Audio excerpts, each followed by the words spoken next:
have bad news. What is it? I'm going to Lithuania. Aye, well, it may take a bit of time to get the dosh together. When are you thinking of going? November 21st, 11 o'clock. Grandma, Lithuania's a very cold country. You can't go on holiday to Lithuania in November. I don't go on holiday, Eddie. I am going home. To live? Are you out of your mind? You can't just go back after nearly 50 years. Nearly 90% of the folk you knew are dead now. 90% of the folk I knew were dead in 1945. How are you going to live? Mrs. Prakauskas has relatives in Mariampole.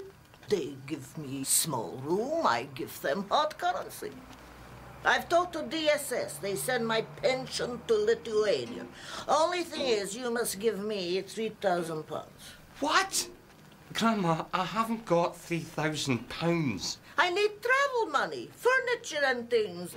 And money to bribe people sometimes is very poor country. I want to die in my own country, Eddie. It's time to go home now. It's natural to go home. I thought you wanted to see me married. There's still time to get special license. We find nice lassie for you next week. Now there's I'm going to remember everything about today, Eddie. I'm going to remember what I had for breakfast, that song that's playing on the radio. Just don't get your hopes up too much, eh? Eddie, I'm telling you, if they buy us lunch, we're in. Buy us lunch? Aye, all the big deals are clinched over lunch. Like in Dallas, you ever see JR clinch a deal over coffee? If JR offered you coffee, you were out. If they offer us coffee, Eddie, it's bad news. Come on, you're not excited? Do you want to go into Twinview in the morning and tell them all to bugger off? Aye, sure would. And I'm going to remember that busker over there. Hang in here, my man! You'll be famous one day! Oh! And I'm going to remember that car. And I'm going to remember those trees. I'm going to remember going through this door, Eddie. I'm going to remember this carpet. Can I get the Campbell Bain to see Takin home, please? And these awards! Eddie, folk who worked in this building got these awards. You can go right up. It's the 4th floor and Paula will meet you at the lift. And I'm going to remember you, Eddie. You're wonderful. You're amazing. Hi, Paula Kinghorn, Senior Producer, Entertainment Department. I'm so glad we could meet at last. I remember reading about your publicity stunt with Spike Milligan in the papers, and we were much impressed with your demo. Fiona, you couldn't get me a coffee, could you? Would you like a coffee? I can't believe she rushed us out of there like that. She didn't. She had a lunch meeting. That should have been our lunch meeting, Eddie. Don't want to keep this as a memento, do you? Well, I'm not going to stand for it. They're not going to treat us like this. Like what? They're interested, Campbell. They're going to get us in to do a pilot as soon as a slot comes up. I'm sorry, but if that's the best they can do, I'm going to Radio Clyde. Campbell, Radio Clyde aren't they interested? Aye, they are. We just don't know it yet.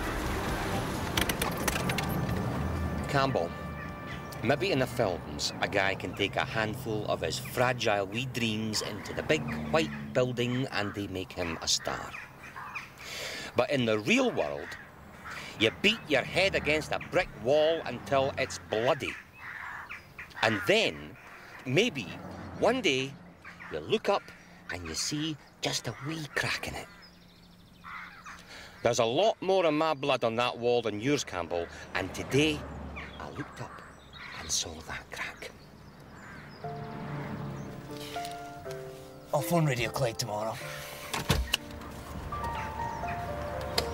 You coming in? Aye. Some letters came to the flat for Fergus. First or second class? Why? Because, Eddie, nobody spends an extra 6 pence to say, don't call us, we'll call you. Yes! Fergus!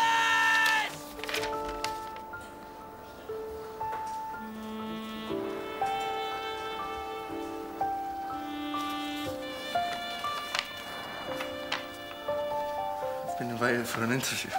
Yes! I knew we could do it! When for? Monday. Monday! Right, we've got to get organised. Where's Rosalind? You need her. Have you got a suit? No. You're in luck. My great uncle died last month. I've still got my suit for the funeral. And you'll need a haircut, my man. I can cut it if you want. I haven't been for an interview since I left university. You'll do great. Just you be yourself. But I'm a loony. Then be somebody else. Michael Burke is good. Or David Attenborough. Michael Burke? Come on, let's take a look at the suit. You sure you want to do this? Of course I do.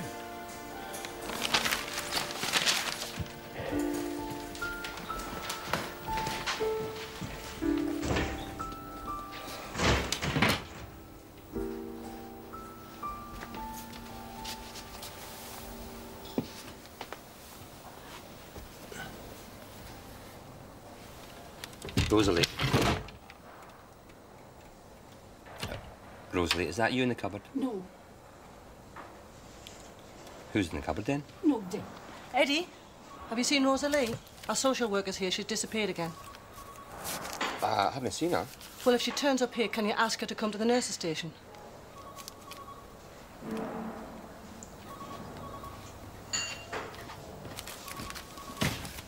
Rosalie, you're hiding for your social worker? They want to make me go to one of them places, Eddie, full of crazy people. But here is full of crazy people. But in them places, there's people who don't flush the toilet, and there's nobody there whose job it is to come and flush it for them. I could not live in a place like that. I'm going to catch you eventually, Rosalie. But I'm always on the lookout. I'll wake you up in your sleep. I'll not sleep then. You see, there's a 4-month waiting list for supported accommodation.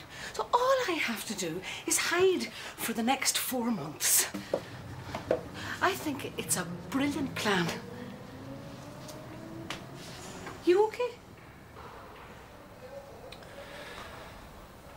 Listen, I was thinking, how would you like to be controller?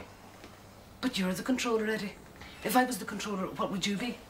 I might not be able to run the station anymore, see? Why not? My boss says I have to get up. Then lie. Say you have. I'm no good at lying. You're lying for Fergus. That's different, that's a letter. Then write your boss a wee note. I'd have to face him eventually.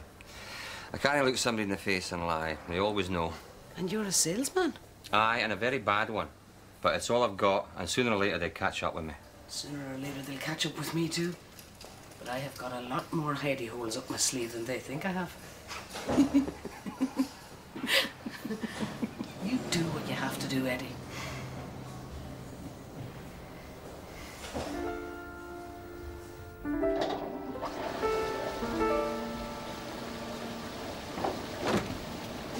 Well, if it isn't already Eddie McKenna. The moustache suits you, by the way. How did you have to show these to Griffin? Had no choice. He doesn't read newspapers. In fact, I'm not sure he can read. Fortunately, there were pictures. So I hear you might believe this. Told you that. Well, I hear the old man's giving you an ultimatum. Tough decision, eh? The adulation of literally dozens of loony listeners drilling into their wee radio sets against a potential 65 grand in district council commissions next year. I wouldn't know what to do either, to be honest. Come on, McKenna. Hit me. I'd love to see you hit somebody. I'm sure it wouldn't hurt. What have you got against me, McAteer? What have I got against you? You took a £1,200 commission fee under my nose with that council scheme. And now you're up in your hind legs like a slavering wee dog in a butcher's shop getting one fat sausage after another for Griffin. Is that no enough to have against you? Aye, but... This is a cutthroat business, McKenna. I've got a £200,000 mortgage, I've got an overdraft, I've got a 20 grand loan in that car, and if it's you or me, you are going down every time. You're no a salesman, McKenna, and no even in your wet wee dreams could you be Glasgow area manager. Give us that letter. What are you doing? Give us it. It's not addressed to you, it's addressed to the Glasgow area manager. Give you the Henderson sale. I'll give you the Christchurch rectory sale. For one wee letter? What kind of deal have you got going with these people?